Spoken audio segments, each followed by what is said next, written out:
Tous les couples sans distinction, les fiancés et les amoureux d'ici qui ont des histoires incroyables d'amour. Jardin d'Éden, c'est l'émission qui vous convient, l'émission de dignité. Venez savourer l'amour au Jardin d'Éden. Contactez-nous au plus 243 89 91 45 405. Jardin d'Éden, l'émission de tous les temps. Chérie, nos souffrances, toi et moi.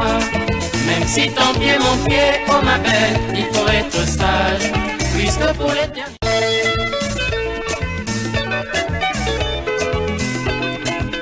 Je m'appelle Bernard Madouda, le bon patriote, présentateur de l'émission Jardin d'Éden. Waouh! D'imbéciles. Désormais, chaque dimanche de 22h à 23h et lundi de 6h30 à 7h30 pour la rediffusion, suivez votre émission préférée Jardin d'Éden. Jardin d'Éden, c'est l'émission de tous les amoureux. Sont invités au festin tous les couples sans distinction, les fiancés et les amoureux d'ici qui ont des histoires incroyables d'amour. Jardin d'Éden, c'est l'émission qui vous convient, l'émission de dignité. Venez savourer l'amour au Jardin d'Éden. Contactez-nous au plus 243 89 91 45 405. Jardin d'Éden, l'émission. Beaucoup dames et messieurs fidèles de la radio Télézola, bienvenue dans cette émission Jardin d'Éden. Je crois que vous êtes branchés sur votre chaîne radio Télézola, radio d'amour, radio des grands moments, télévision des grands moments. Et donc c'est les grands moments que nous voulons célébrer encore parce que nous sommes en train de clôturer le mois de la femme, mois dédié à la femme, et déjà nous sommes à la fin de ce mois, nous allons débuter un autre mois, et donc c'est le mois d'avril. Vraiment nous sommes ensemble avec toutes les femmes de la République démocratique du Congo, toutes les femmes qui sont branchées en train de nous suivre à cet instant. Nous sommes en direct. Maman, en tout cas nous attendons vos appels par rapport à l'impression d'Abino, comment est-ce que vous avez passé le mois de la femme, et tout après l'impression d'Abino, qu'est-ce que vous avez projeté, qu'est-ce que vous avez réalisé comme activité? Est-ce que vous avez subi des choses, des injustices? Et c'est à Dr David dernièrement action na Kinshasa na Kinkole na hôpital Kinkole, on va en parler. Toyo capé impression ya maman par rapport à cet acte, mais aussi impression la maman, même le papa, parce que à côté d'une grande dame il faut n'est-ce pas un homme aussi bien garni, et à côté des grands hommes aussi une grande dame, vice versa. Et donc ma maman moi nabino toujours clôturer déjà mois de la femme, et toujours compte en mois d'avril. En tout cas nous voudrions que les mamans parlent tous en direct. Voilà pourquoi toujours paie sa parole dans ma maman Nyonso, il y a République démocratique du Congo, dans ma maman Nyonso, il y a province il y a Congo central, par rapport il y a thème nabino, par rapport il y a activité. Est-ce que ici mois de la femme na méditation, est-ce que vous avez eu à organiser des activités? En tout cas nous allons en parler dans cette émission Jardin d'Éden. En tout cas, merci à ma maman Nyonso, à ma papa, excusez-moi parce que nous avons honoré maman. Ce n'est pas parce que nécessairement nous avons moins de la femme, mais mobile ou hasard mobile a honoré moi aussi. C'est une vie. Honorer la femme, c'est une vie. Ils ont pour les amours de la femme, mais comme c'est une occasion. Et donc, vous allez remarquer que toujours qu'il y a beaucoup plus dans le sens, il y a beaucoup plus ma maman. En tout cas, on est ensemble, dames et messieurs. C'est votre émission Jardin d'Éden. Quel est votre problème? Même si vous avez des problèmes que vous n'avez jamais dit à personne, vous avez été secoué quelque part, vous avez des remords, vous avez des difficultés, secret, et possibilité de ça secret, ou éviter comment sortir ces secrets, nous sommes disposés. Au Beninga, na numéro de téléphone à Bisso 089 91 45, Chris Otiel, son numéro 89 91 45 405. Et là, en pleine émission ou après l'émission, tu m'appelles, et là, et tu consolo là. Aux à la jeune fille, peut-être que tu as été violée par ton ton papa, je peux dire. Et ça, ma fille, monsieur, ma violée, pas papa na ye moko. Et ça, ma fille, moko, ma violée, pas neko na ye. Et ça, biloko belé, ma injustice est belé na bandako parce que, oza, une fille adoptive, bazo moko, là, pas ya mutu moko boye, on va naka pas papa leki, tata moi si, tu as subi des injustices. Vous avez le droit de nous appeler à ces numéros-là, où ils sont affichés au bas de vos écrans, au bénéfice en secret, tout consolo là. Alors, c'est une émission spéciale où nous voulons parler de la femme, bien sûr, mais sur ce plateau, nous recevons pour vous une grande dame. Une grande dame, elle s'appelle Maman Grace. Maman Grace, bonsoir. Bonsoir, papa. Mais attention, elle est accompagnée, Grace est accompagnée, elle est mariée. Neko Parker, bonsoir. Bonsoir, Fou. En ordre. Oui, on est là. J'ai fait grâce. Maman Grace, ça va? Nangolo Nzambe, ça va. Est-ce que tu vas kombo na oza Grace nami? Grace Mbambi. Grace Mbambi. Mais, vu que ce qu'on a déjà marié, il faut là ta casquette en balle na yo. Très bien. Et ça te dit comme Mbambi ana faut écouer. Grâce à Parker, donc grâce à Ndombasi. Donc comment grâce à Ndombasi? Ndombasi. Bah avantage, hein? D'abord comme vous changez par la mosse. Allez, Ndeko Parker. Est-ce que bateau ba yebi yo Parker mais comme vous soupe ba yebité? Ba rolo bani. Oui, ngai kombo Parker Ndombasi Nzungu. Ok, Parker Ndombasi Nzungu. Donc fumo nanga mwana nanga. Fumo nanga mwana nanga. C'est dangereux, hein?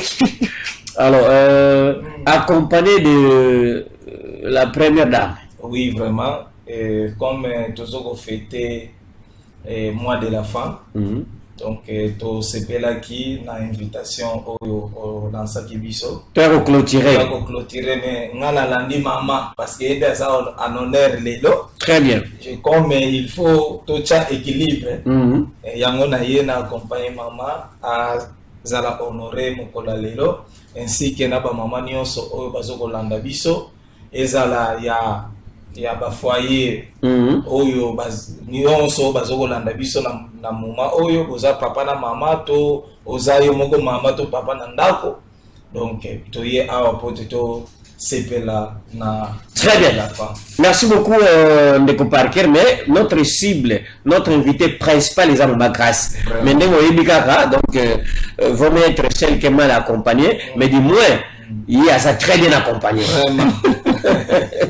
Elle est très bien accompagnée à côté de son patron, à côté de son employeur, à côté de son Babylon. Elle est Maman Grace. Thème où ils allaient qui exploiter dans le niveau Mokanabiso, République démocratique du Congo, ils ont droit garanti autonomisation durable de femmes et de filles en République démocratique du Congo. Par rapport à thème, on a ébuté, est-ce que vous avez organisé des activités dans le mois de mars, aussi là, ou bien qui est boleki savoka kabongo en méditation, bon ça les pays leur mokote bino ba maman. Ezala na niveau église, ezala na organiser ba groupe nyonso, est-ce que l'équipe ka bongo ou bien vous avez eu à participer dans le biloko mo boye aussi no à organiser? Merci pour la parole, papa. Pour la organisation, tu as l'obani biso na niveau église. Oui. Ba maman, tu organiser qui convention il taille ko leka et leka qui vraiment qui toko. À niveau social ou na travail tu ko loba. En tout cas, l'équipe ka boy. Alors c'était dit à quoi? Ils ont une convention ou bien ils ont qui na occasion à moi de la femme. Na occasion à moi de la femme, bah peut être ma chance. Tout le monde est que coule que la bongoté. La bongoté que coule que ça va moi na biso ka boy que tout la ça va ma puta non. To zoi qui tant que to te ami to pe batei biso parce que ils allaient qui on invité à yaki à te yaki biso ba maman. Alobela biso o ezali ba droit na biso o ezali pe lo lengeni to koko tambola ya onde mingi to lobela ekuna. Alors qu'est-ce que tu as retenu na le droit garanti? Donc des droits où ils ont garanti, où ils ont bino, où ils ont qu'ils ont bongo et puis autonomisation durable de femmes et filles en République démocratique du Congo. Mais on a droit au compagnie qui tant quand on parle du droit de la femme. droit de la femme na kati wana toyoka déjà droit ezobima. Très bien. Donc maman aza na droit ya likambo mo boy. Peut-être papa ko sala pe likambo susu to pe na kati ya société na na droit ki ya ko sala. Peut-être on a koko loba na yango wana na droit ya ko sala parce que y a des papa balingate mama sala. Ke fanda aka na ndaku tandis que toza na droit lelo oyo ba service ke parité. Parité fo ezala. Papa azo sala mama pe sala. Na monde na biso lelo oyo. Et ça te que tikela ka papa charge. Maman peut faire ça là. Elle d'où bino ba papa faut yeba que maman za na droit na ye faire ça là. Très bien. Ozo accuser papa parce qu'il ne veut pas que yo pour ça là ou bien que ça que ye azani makambo wana te mezana ba papa mususu parce que bilo mususu ezala kapé net ozo lobela population on a ba bazo landa biso ba téléspectateurs njo bande vienne azana na ba comportement wana.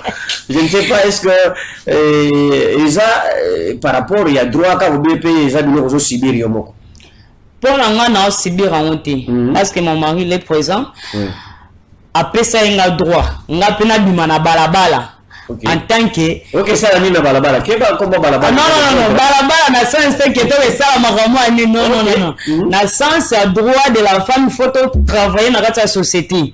To zawana to zo travailler na bimaki nga pe fona zo part na nga non que na tikela mobile charge kenyon so ye kak. Là vous êtes entendu il a libéré. Si. OK. A libéré qui mais pourquoi na lobby que doit na biso za ba papa mususu bazana pour la regarder papa yo fanda ka na ndako. Il y a des papas papa Bernard balingate moi ça sala. Oui pour la ligne en fait selon vous. Pour la ligne na monde lelo ba papa mususu oui to go pesa bango raison parce que y a des femmes à robima alobi kake musala mina musala kuna makambo kule belebele komi ke na patron na secrétaire mobwe vu que ozoluka musala oluka ka olivo nyonso jo rande papa suko na sens wana azomona ke pour garder moi emini comment dirais-je terme zozanga confiance wana confiance à moi c'est mieux que to atike na ndaku ke atika yake libanda mais tandis que pour les autres papa batika ka mwasi ka kende pour lobby revenir eya na ndenga malamu oya basi mususu bake ake pona musala non ke ake pona sala buzoba conscience na biso pe mama esala nga ana bimi neti nga bo naza déjà parent to za da ba parent to za na bana to gérer bana to gérer ba famille bazo talela biso neti biso ba o bana liboso ba o talela o yaya suko yaya ye baka lo lenge nini fo audio gele vina yo est-ce que aroke musala ke penda musala o ko zola mbongo o ko me ma revenu na famille o ko me ma revenu na foyer na yo to ndenge nini. Très bien, merci beaucoup maman grâce 089 91 45 405 wande obengi biso lelo toza en direct lelo tolobaki toza en direct do makambo ono soko obengi o eza rediffusion te toza en direct donc obengi opesi avis na yo et to meka ko réfléchir ensemble to répondre au pe na o to ko répondre. Alors mais quelque part vous avez dit il y a des femmes mobile a libéré akende musala mais na musala kuna makambo susu et a créé les makamususu a commis na ye comment dire une proie na ba entreprise na chef et tout ça donc quelque part il peut baboya ka moi ça là ils ont raison à un certain niveau. Oui vous en avez raison mais raison na penza sinon na ngeza valable te na monde lelo na monde lelo mais tu peux pas ça dans monde lelo il y a aussi des femmes ces femmes là qui le font ils ont dans monde lelo il y a l'obité et là dans monde lelo ba on peut à faire déjà comme des bongo et puis moi c'est pas comme à teti ce qu'on va nous appeler mongo ba mi super les mobile il y a des emplois des offres où ils qui avant que toucher per les mobile et ba tu super ba perdre quand même mariage na bango et confiance na bango parce que bon aux assu mobile à niveau na ngate salaire na ngai l'équipe avantage na ko l'équipe na ndako c'est inutile aux assu mutu à niveau na ngate et la pe mingi basi dans ces sens là. Oui. Et ya kapo amsuso zomona yo moi so zo ya salaire ko le ka mobile to vivre quand déjà na donc environnement nyonso to na société au mona moi ça comme matela mobile pour anini ya comme na salaire ko le ka mobile tandis que photo ye barabiso basi que mobile a rotika la mobile quel que soit que salaire na mukie non moi bozuana zana ngo yo mwasi fo yebaka atanga nazozo ebele mba na ngazo muke garder ngo ka yo moko ya de mama soki azozo salaire ebele fo apanza sangoti libanda ba yebaka ke nga ngam nazwa kolika mobile nanga eza bien ti secret yo mwasi bomba ya ndako na bino bomba donc opanza ngo lobe déjà mutu moko ya mibale ya misato pe akokota nzone so comme ya misato et comme déjà wenze allez mobile ne pose diminuer valeur. Très bien maman, c'est vice versa. Tout cas on a payé à un certain niveau.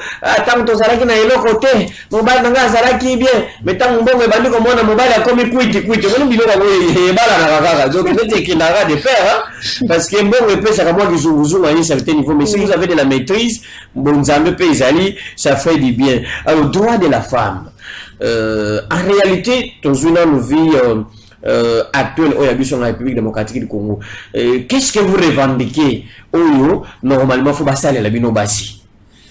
Bon, toujours il y a pas appel mais toyo ka pe ba to mususu ba vie na bango. Alors bonsoir. Oui, bonsoir. Vous avez na yebi na mati. Na d'abord numéro une connu tout ça na émission awa. Voilà. Nous avons le numéro inconnu. Pour moi, c'est un téléspectateur. Et voilà. Je disais donc,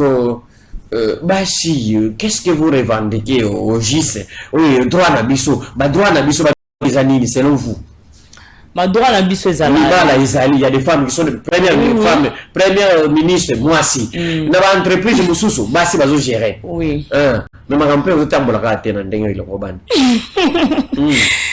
mais attention aux autres na lo lenge wana ti mais moi déjà moi ça zo condamné premier ministre moi aussi donc il manda peut to ça premier ministre mais bilan négatif bilan ouais to loba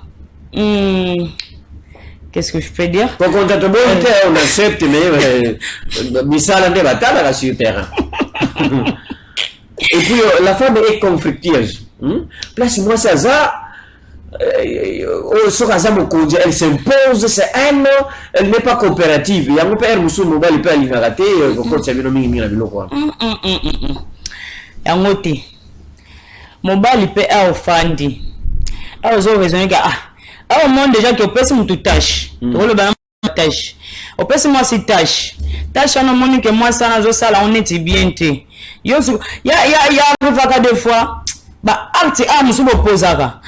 Exemple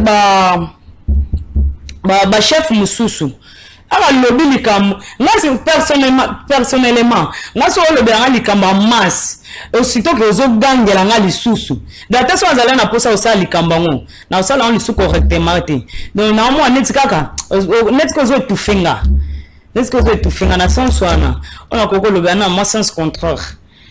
Très bien, merci beaucoup Alain Ndeko Parker. Droit justice, on a toujours sur la mission de ma maman, tout le monde peut donner son avis. C'est comme Ndeko peut appeler mission de bonsoir, jardin d'Eden. Mais pesa, mais pesa ben l'union sur qu'on a RTZ Arcampor, je ne sais pas quand on a mis tout, mais je vois Arcampor et surtout naba maman bête union sur RD. Maman, il y a quelqu'un qui nous a salué, mais malheureusement il n'a pas donné son nom. Je ne sais pas ceux qui combattent, ceux qui ont à Campor, ceux qui ont habité, je ne sais pas. Mais dis-moi, merci beaucoup Ndeko, message est commis, que Dieu vous bénisse. Donc vous pouvez nous écrire, nous sommes en direct. Au Bengi Bissopé, en tout cas vous aurez. Oh là là. Allô? Bonsoir. Bonsoir, papa. Au Bengi Bissopé, puis comment on a?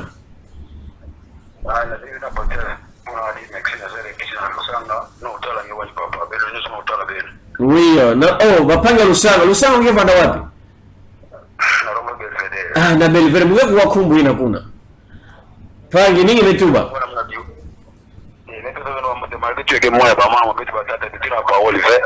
Parole kele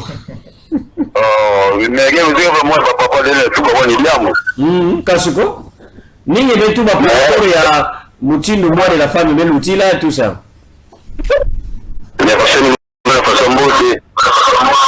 Mais on va pas mettre dans les ça va dire c'est nous mais nous sommes ok ko mo ndenge pesa betume yangala bapangi na Lusanga. Oh papa Dieu merci depuis Belvedere betume pesa pe bapangi nyonso ya Belvedere bamboti bao na bana nord nyonso. Merci beaucoup. Vraiment. Voilà, il y a Yvonne Kapanga Bitu Dieu merci depuis Belvedere Lusanga. Lusanga, moi je ne sais pas c'est quoi. Chris Matomo na foyer ba Lusanga ezani, je pense. La foyer ba. En tout cas félicitations, merci papa.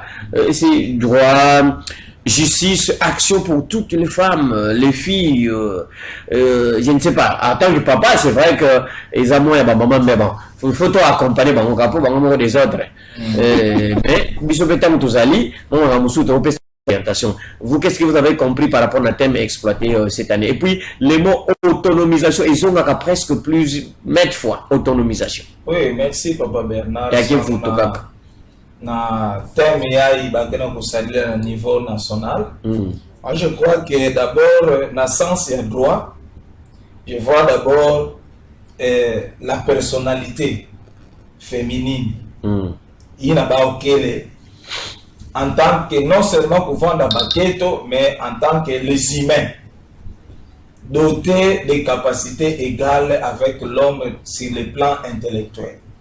Parce que même il y a quelqu'un baqueto, quelle est la réflexion, la capacité, capacité, ou l'autre si. Or maintenant, une femme qui est licenciée ou une fille qui vient de terminer qui est licenciée. Na jeune garçon peut bien quand ça va commencer sa femme mingi fait ngele na mona na poste mon sipina et bano se sont le même ça ba demande d'emploi mais parfois ba ka la lenda luta sans ba exigence mon sipina harcèlement mais ngeke mona ça mon enquête moi harcèlement lenda salama ça par exemple la mérité. Donc c'est elle-même qui s'expose, qui a tout le sens ou bien que va solliciter. Elle va solliciter, mais elle va imposer Yandi. Ok, ça devient ligne de conditions. Ligne de conditions. Mais elle a mon abaka la mon spina, mais quand elle peut ça et c'est venant ne peut même mon que pas capacité que dans puna, peut elle va avec ça. Alors là ça c'est la betine na tout ba que beto ba ina kele ba kena ku diriger ma masse, beto fait y vendre vigilant pour tout ba que non. Comme moi la nette conscience. Voilà, comme moi dans quelque qui est licencié en quelle capacité. Oui, comme métocratie faut dire salama. D'où en quelle mériter place sans condition, il n'a qu'elle lever na législation.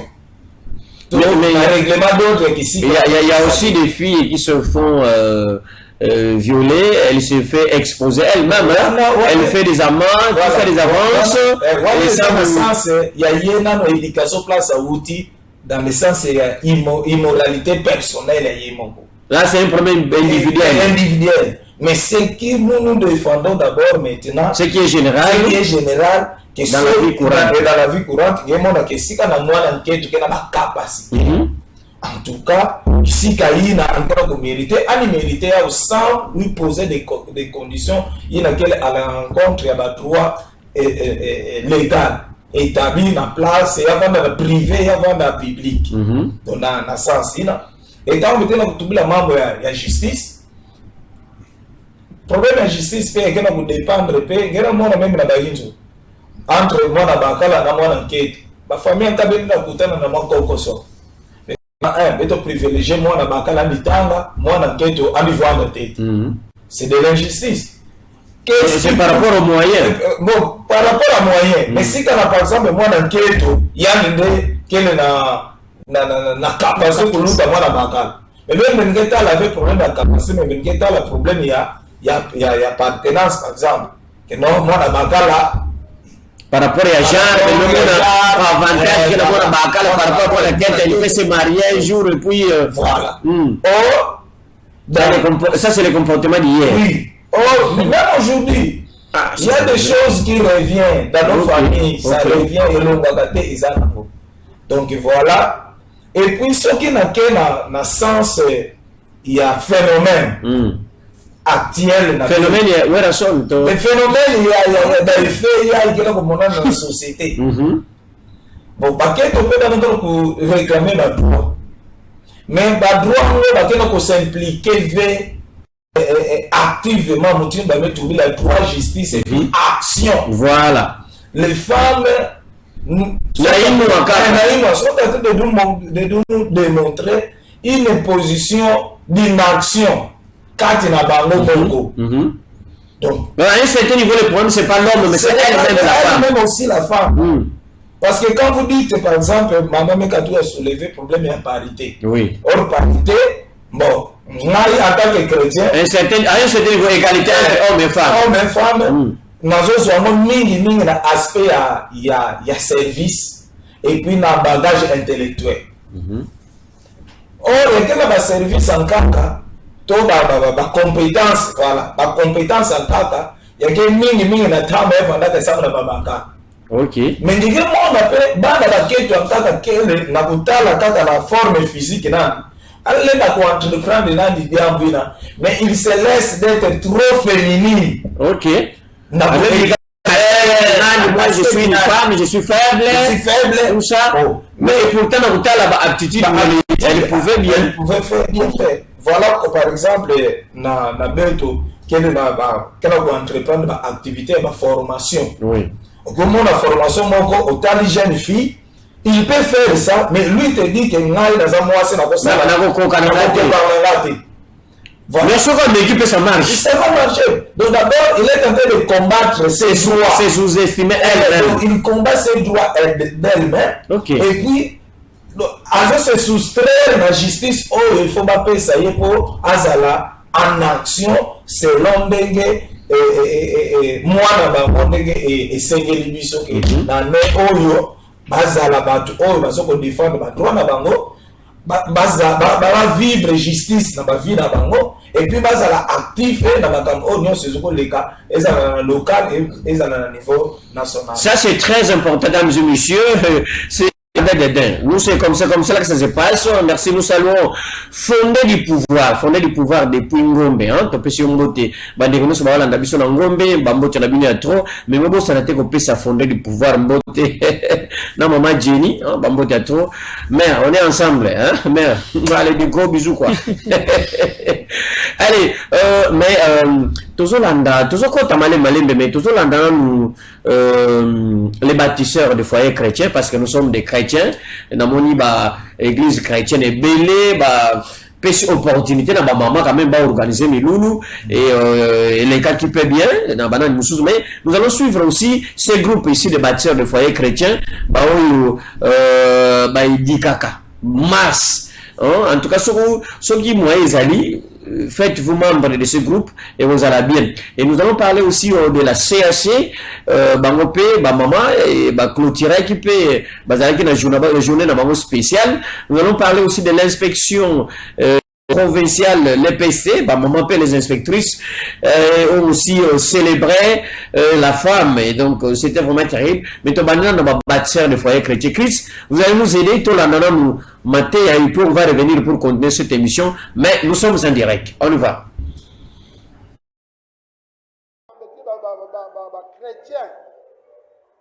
Chrétien, nous sommes un exemplaire, nous devons avoir un membre de Nzambi, mambo mnasaba secret Yahweh mwana Nzambi yani lenda kwa kila kitu randi mambo ve ana sekela bagala ndipe mambo ve na injo for transparence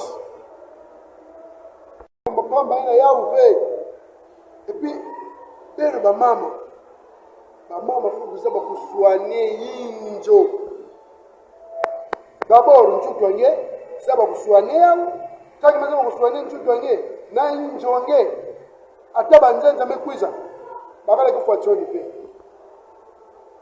bainjo kele gini mekuma vana na mwabu no mwaza ngena chato masa be mwangi kuno mwaza kele be ndi mwana dize do titro bainjo kele ke plina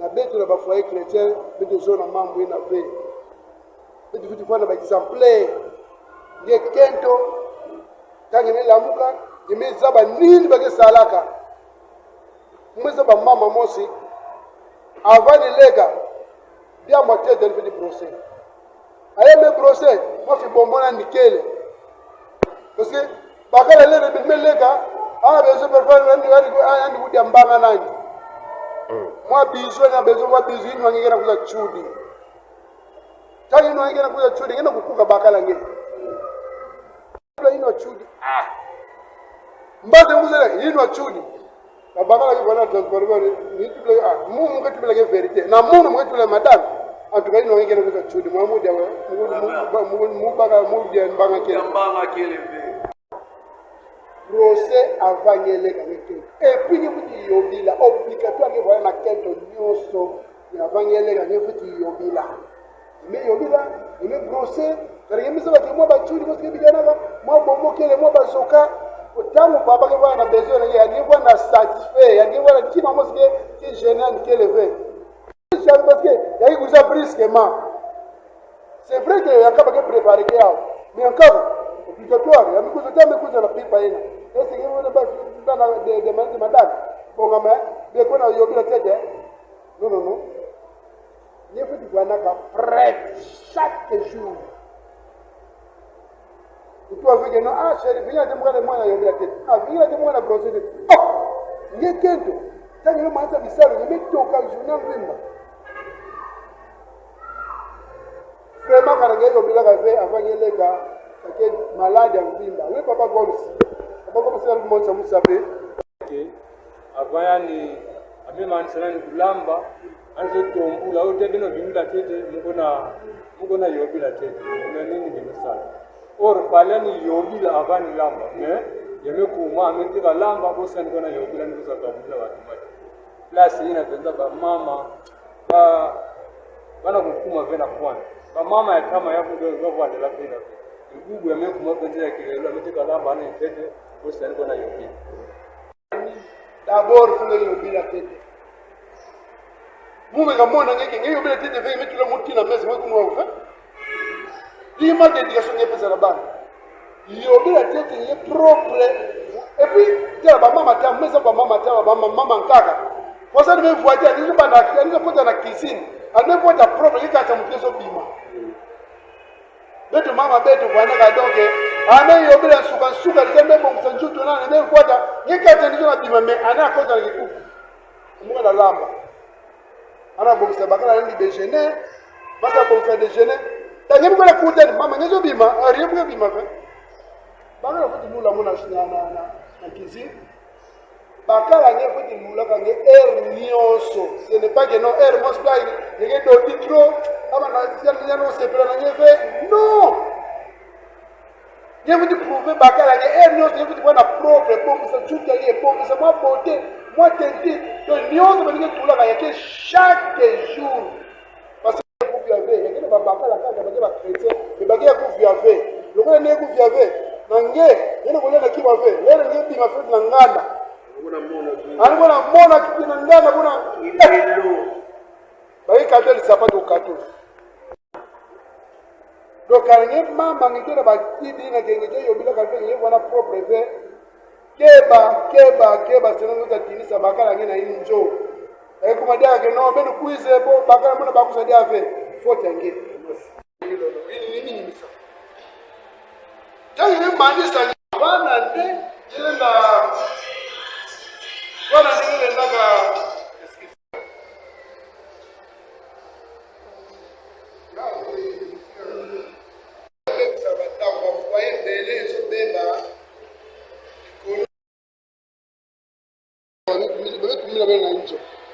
karange ba mangedo ti bitale ma chudi na bagugwa ya banjo ngaki anene fe il y a deux chambres de salon kuna bala tangu miji bisafutula ngine kutoka ba kushi na kantini nimetula vala chudi nyoso lidoke wakaba mbomo ngaki bwana kima ke kuna mechudi nishati kwa mekumalisha ifo nge qualifier ben donc ba mama fuku bwana ka propre foso tumetuba avangelega ngifiti yobila rosé mafi bombo skiti ke zanga kave ila na sepidisa papa na inwange po inwa nge yake inwa nandi ke yange berige mona ka fuku dika sana kana inu ba inwa yake wala ka nécessaire na bolingo mamu ke mingi bene futi sala sana bukanenge propre fait abakala kaka bile mitwa dibo ko ne mekwa toucher keto andi chudi ikari me bakala kitina kugage chaque fois que tu dis non on veut se porter fait il est gardé dans mon fait donc c'est pour cela ma maman faut voir naka propre bilele papa ngera kupima sengle masa nchulu kama za toboka ngera kupermettre ka bakala nyini boîte yao vous voyez na bala vous l'air rendu comme quelque part c'est là ba tout monde voilà ça là dans une jomo pero de mosi tomu melomba sengle na katula sengle na ame nika tanda teni mataki salo sengle me kuma propre ame voaka le kwenda nge kento ngelo permettre bakala nge andi bima na sengle ya doki na kento kele ki kadule na maza banda 3 jours 4 jours eno kusala ame yeteka lemba chete kama nige kuza zibula yao donc tellement entourage nyonso ke bwana betekanga betekina donc gaz ya pina ndo bekesela kokao fe peut-être que senyenge tala nie kenge tala ba gaz ni na ke bima na mambo na kata ba seku ya kesala kanga kitoko na mama beno kwanda kanga trop ngibele jango yake tumusukula ya mara mosi nyoba yuko na trapea na maji kongeme ka trapea na maji ngekuza sala ba gaz ya ngoma na place ina ataka ya ba ndio pata bakala mudani ninge sana basa kwenye pona sheri jwata wote ngafuna la takaka on amesala sera volonté naye basi bebia ata imeposta ni keti ina imeposta yao ba ina pusia kana yao kaka yandi angebose ko ba majaka mambo fuata dia daka bakala moja ya kabla ndo koteka kukonya kana lelo bekoma okay. Voilà, merci beaucoup, dames et messieurs, de retour sur ce plateau. Nous poursuivons notre émission Jardin d'Éden. Et voilà, nous avons les bâtisseurs. Donc, c'est un groupe ils vont former un foyer, ils vont restaurer parce que nous sommes déjà déchiquetés, mais grâce à ces groupes, grâce à nos bâtisseurs, ils ont amour, ils ont ambiance, ils ont parce qu'il y a des maisons, ils ont sous côté. Alors, maman, moi, c'est propriété. Il y a des femmes au moment où propre na balabala mais qui ne pense ici qu'à vandaka au dégoûté mbaramoko. Un mot par rapport à maman bandeko bauti kolobela maman grâce. On a le kambotali propriété net nanga personnellement propriété papa banda partir nda una binu nda kwa libala okerie ko la propriété. Awa banda on déjà nda kuna binu tioko kende oyebi déjà que ça nezala la place boy et lambe za la place boy. Mais okena banda mususu kuna lamba kuna sani kuna lutu nyonso wana pe. Mais ça c'est un phénomène hein? Nos femmes d'aujourd'hui à la Mouki à Salignon 14h 15h à 6h lambano avant na kabura na ke sokola nanu. C'est ça qu'on vient de souligner là-bas. Et comment est-ce que vous jugez cette façon de faire? Parce que ça c'est une monnaie courante aujourd'hui.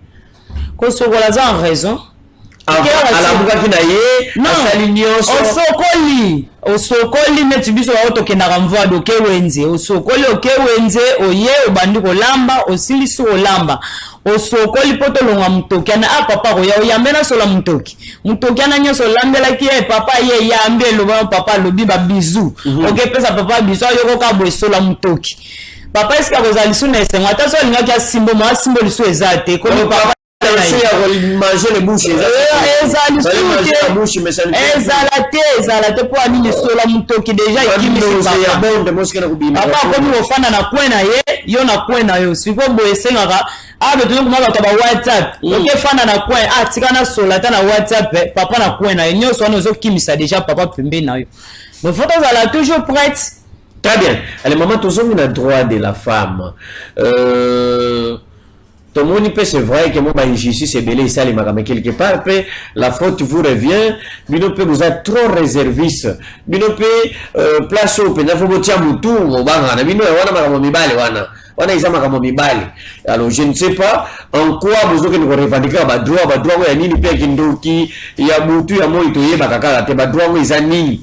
Misala pe déjà yo par exemple papa permettait que okende luka mwali pa bozo sala et finalement na ba niveau nini bozo luka kaka ba droit wana les na niveau ni par exemple na niveau nini net ngabo azo une tendance na kati ya centre médecin monde oui ya arrive des fois aux poste wana mais moi mbali mo be vike ba qualité na ye ba organs na ye akoya ke yo moi so bongi wana te faut y remplacer to y faut komana nous sommes les adultes na biso faut to défendre parfois les ma compétence so que les kinga mela kisanga o yo zana ngo ngana sala wana po eza droit nanga la kisanga yi to zana pour apprendre yo yebi likamboli ma grâce en tout cas personne va sala aboué te fi ko za poste na fona la kisolo lengeni na osala la likambana est-ce que les autres to eza droite mais yo ko yaka kambala moko ke faut remplacer na ndeni moi ça za na droite ko sala na église pe président ya maman si ba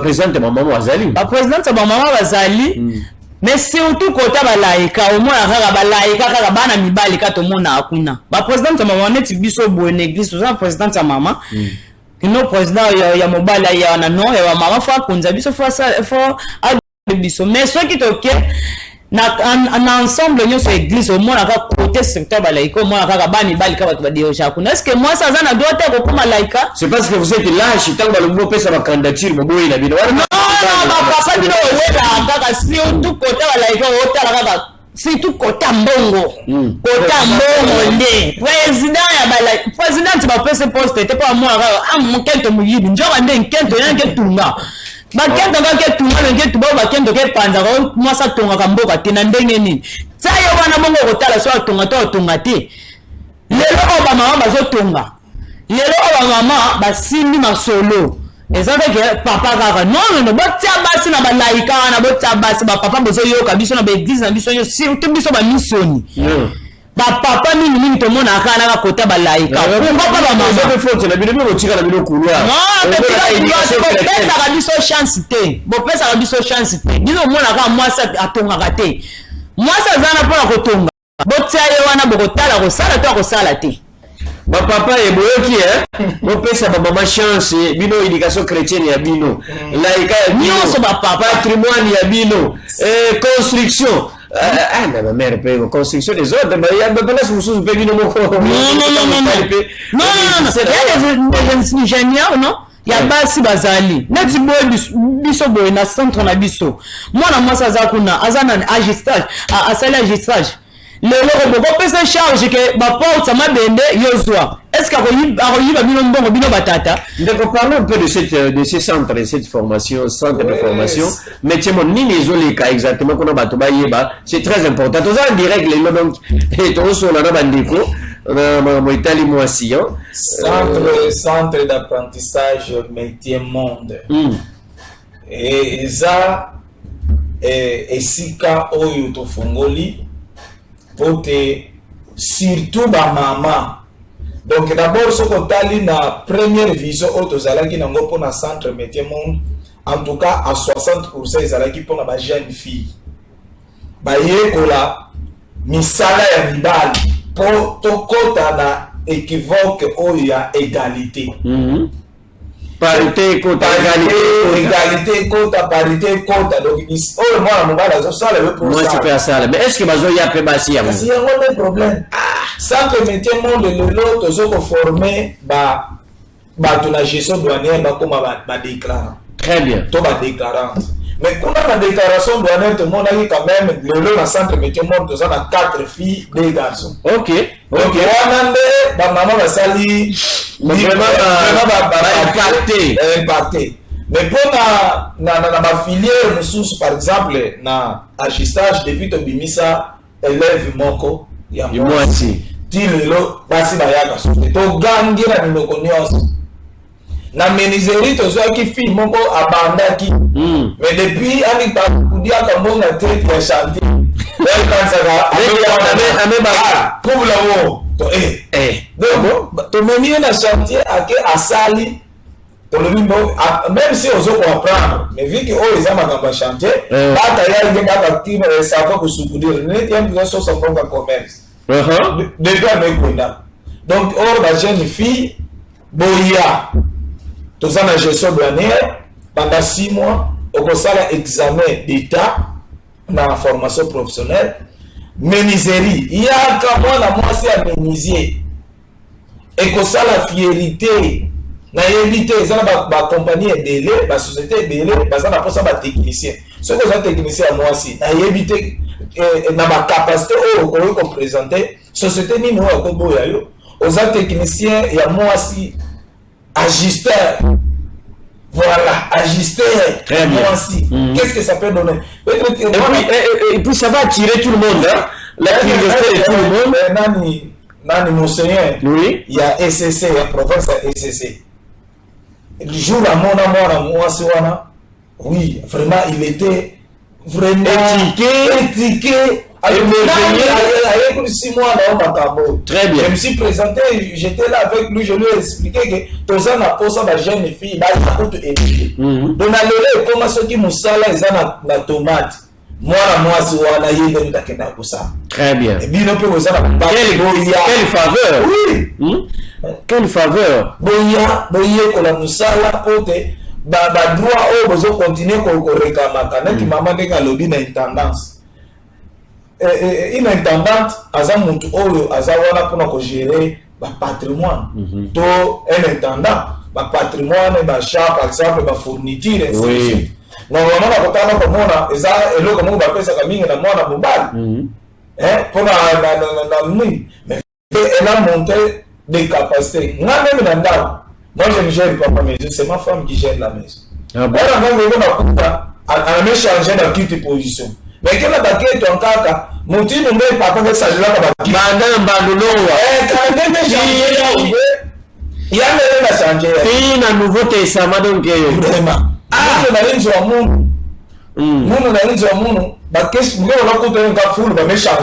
Très bien.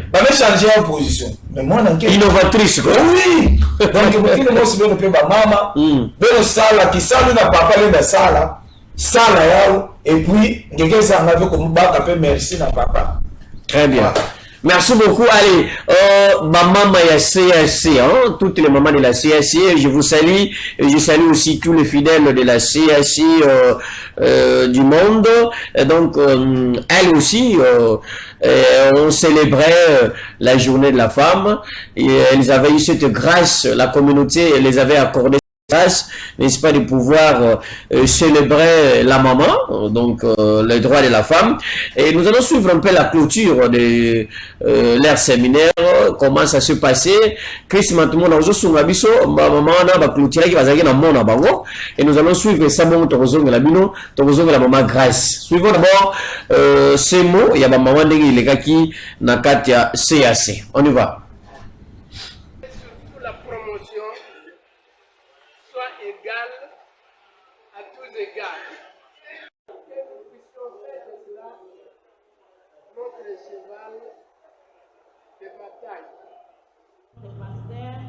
De nous avoir accompagnés durant cette grande activité.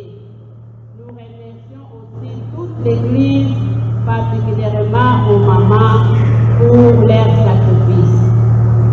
En ce mois de mars, chaque femme doit prendre le temps de réfléchir pour savoir son apport dans la société. Le 8 mars n'est pas seulement une date de porter les pagnes, mais d'élargir la vision et de faire le bilan de nos devoirs en tant que femme, car une femme sage bâtit sa maison. Et une femme est la couronne de son mari. Pour terminer, nous disons merci à l'Éternel ainsi qu'à toute personne qui nous a accompagnés dans cette activité, sans oublier notre oratrice Isaïe Matundu. Vive la paroisse du Wadou, vive le district Matadi 2, vive le Mifako, vive la CAC, nous vous remercions.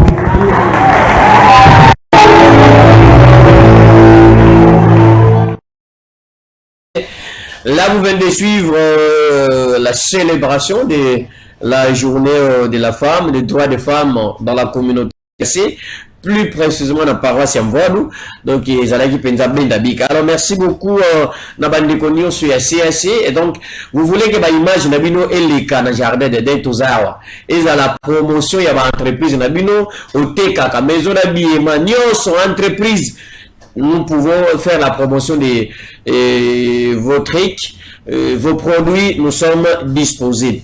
Maman Grace, Tozoko Bakakanayo, bonsoir, oui, Tomanga V, ngeke propre, mekana, ngeke ya kusumu, kasadi, ozana règle, yo maman, attends, ngeke propre, mais ngeke na règle. Que faut-il faire? Il y a un ami qui nous a écrit pendant cette période. Si vous la mouki, au chauffeur le biso biloko, ba café, ba nini, au saligno sur lambi, toute la journée, 16h aussi, c'est lamba. Allez, avant de kabala boze anano, hein, n'a que sokola, mais il y a usumu quand ngekele. Je crois que ça aussi, ça dérange à un certain niveau. Papa Moussousou, hein? So, na ebite ndeko mwasi to ndeko mobali mutakomi yango. Pour la réponse nous yango. Azobo ya pe ko pesa biso kombo na. Apesi kombo te.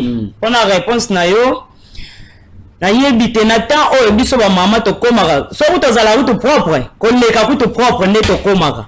Po et permettre si très bien. Po permettre biso que a union so de mama ba seja ke belé. Au seigneur belé el nyonso bande génique no tia ke zo tonda des autres ndora faut que na ra OK sokola kaka o sokolo sokola 3 fois voire même 4 fois 4 fois pas de problème très bien parce que so zo di medele faut en tout cas OK changer kaka bande tia ki na ta wana faut comme apenda propre mais il y a des fois peut-être na ebita lobela na contexte nini pour ba mama mususu to na bandako mususu ezala so moi so za en période okoko simba biloko kolia là c'est un exemple pour OK okoko simba biloko kolia te sikoyo depuis l'enfance chez nous ça qui va permettre ko ba lobi ke ko simba biloko kolia te est-ce que on sali ke o sokolate pour problème na biso ezala ke ko sokolate pour papa ava koya ayambona sola mutuki awo koti likambo yo yango kutu nde ya mutu ya penza ke mama foza la propre foza la pena soin pour yendi ya indisposable pe batu yendi ba fi mususu parfois zo kango suki mais zo senti ke o ya zana ngo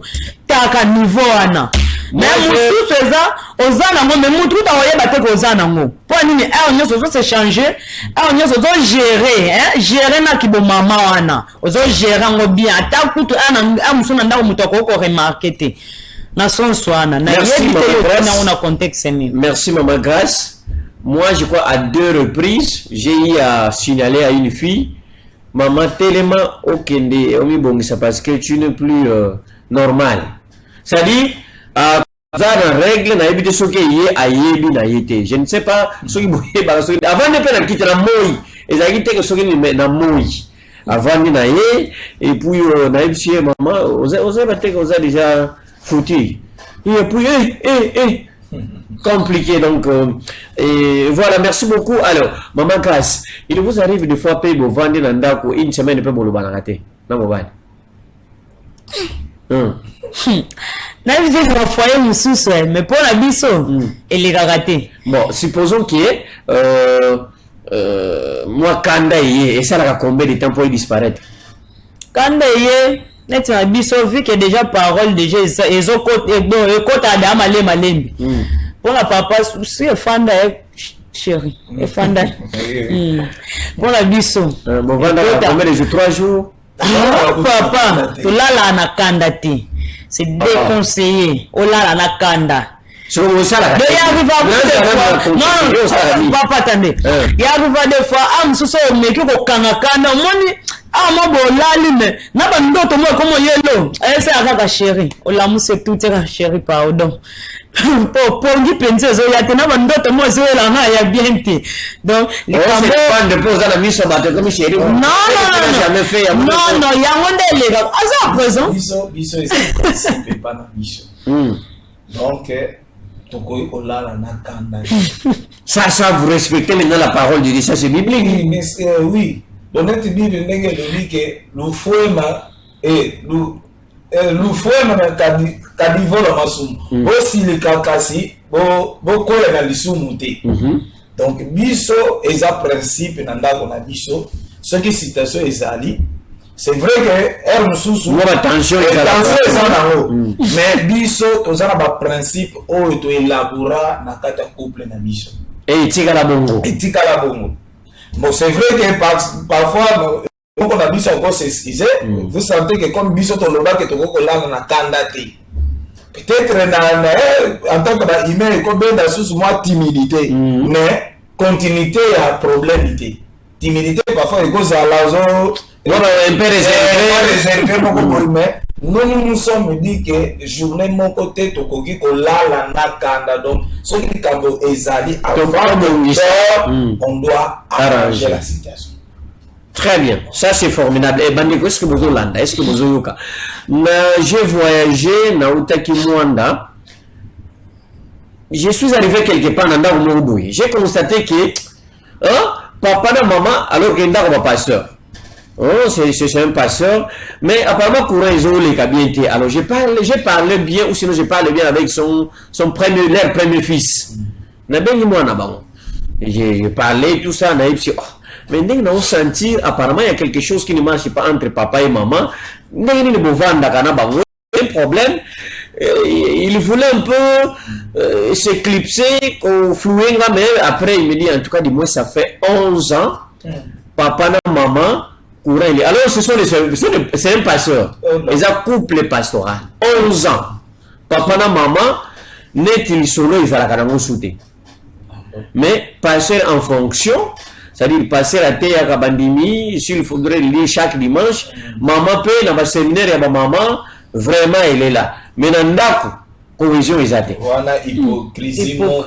Et puis, vous savez, pardonner, c'est se faire du bien en soi. Très bien. Et puis, biso dans français, le lobby, qui punit, c'est puni. Je ne vais pas moi, même toi, gérer. Je ne vais pas censé me voir dans ça, moi, bien sûr,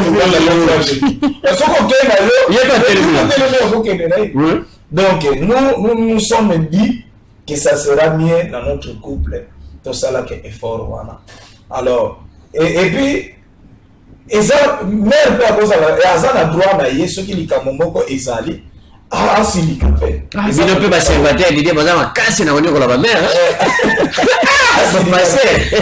Ma mère va souffrir, ma mère va passer. Justice n'a pas Ezali qui a proposé que non, chez les gens qui n'a pas la gamme pour Isa pour il a ses droits.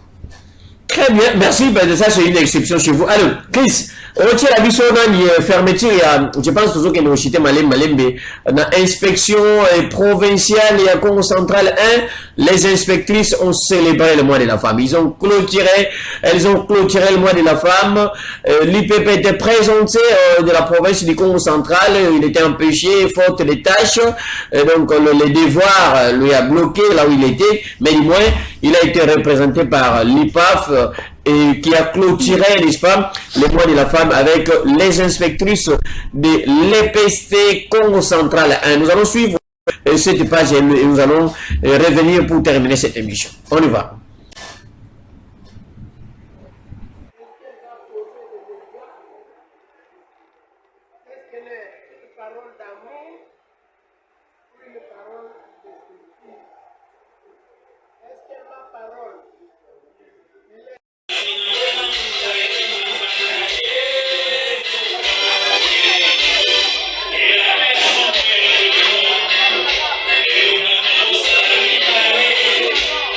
Yeah.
Voilà, merci beaucoup Chris Matoumoun. Merci à toutes les mamans. En tout cas, bonne fête et félicitations à toutes les mamans. Je crois que, bon, on parle du mois de la femme, mais les mamans sont avec nous tous les jours.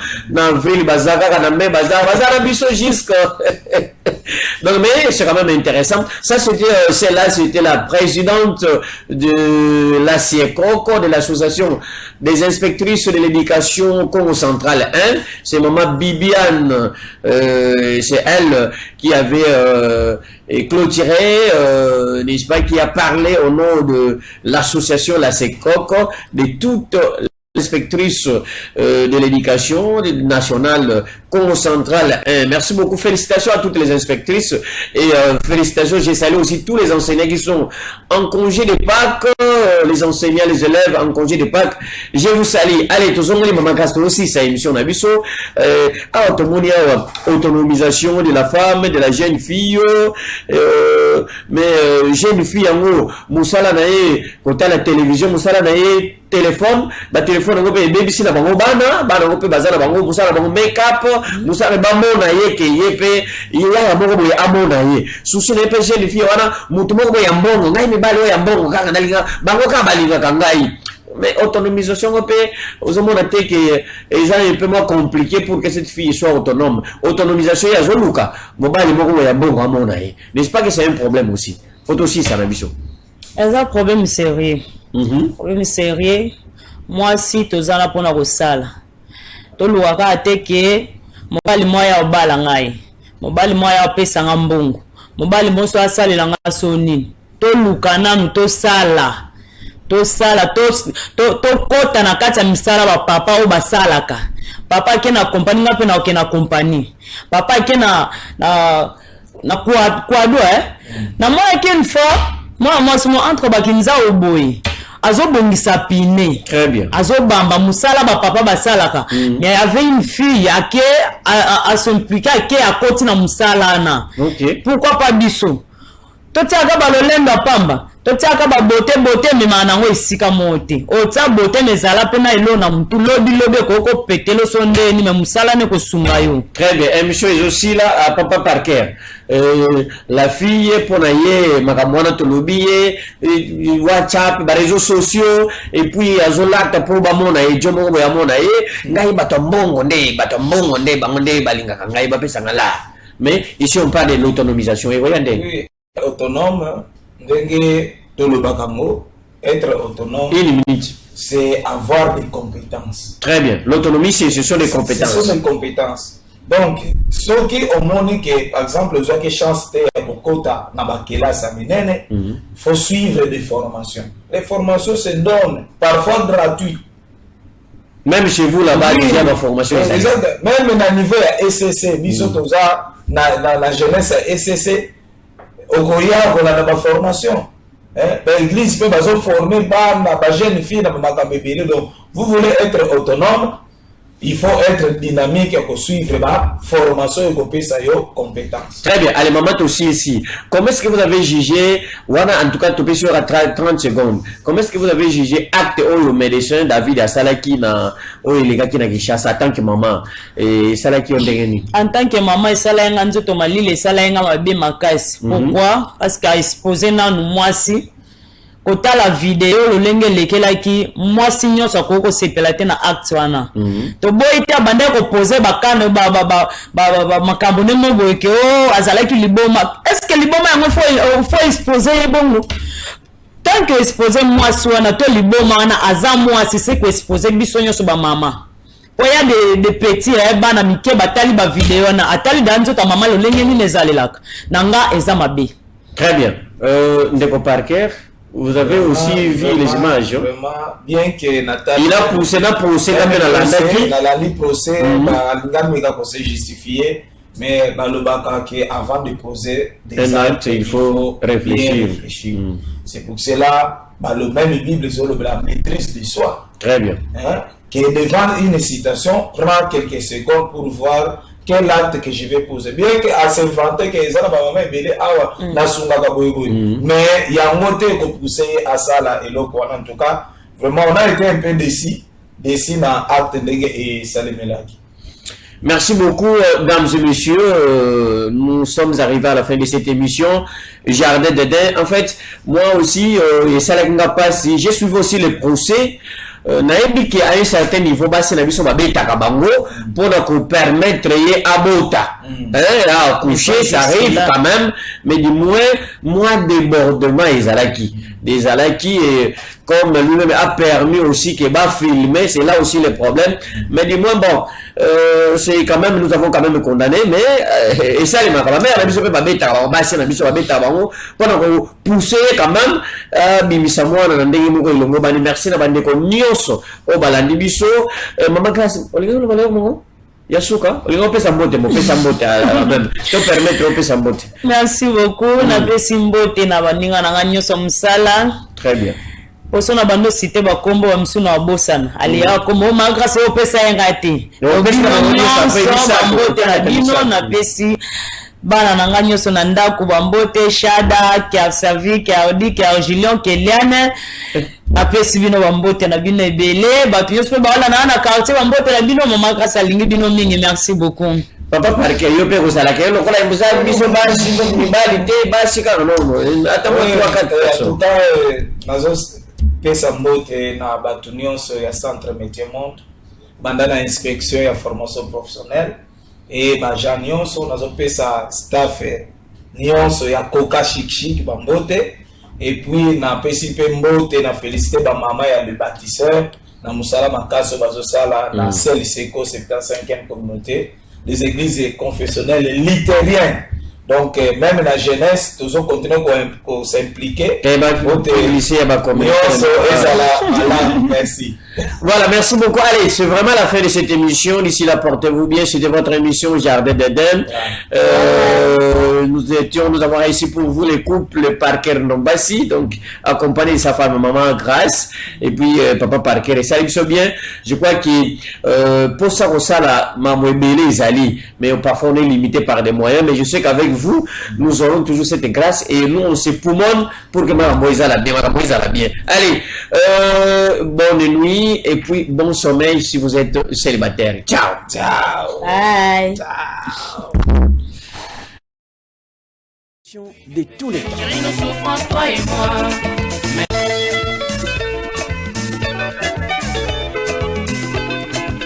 Je m'appelle Bernard Madouda, le bon patriote, présentateur de l'émission Jardin d'Eden. Waouh! D'imbéciles, désormais, chaque dimanche de 22h à 23h et lundi de 6h30 à 7h30 pour la rediffusion. Suivez votre émission préférée, Jardin d'Eden. Jardin d'Eden.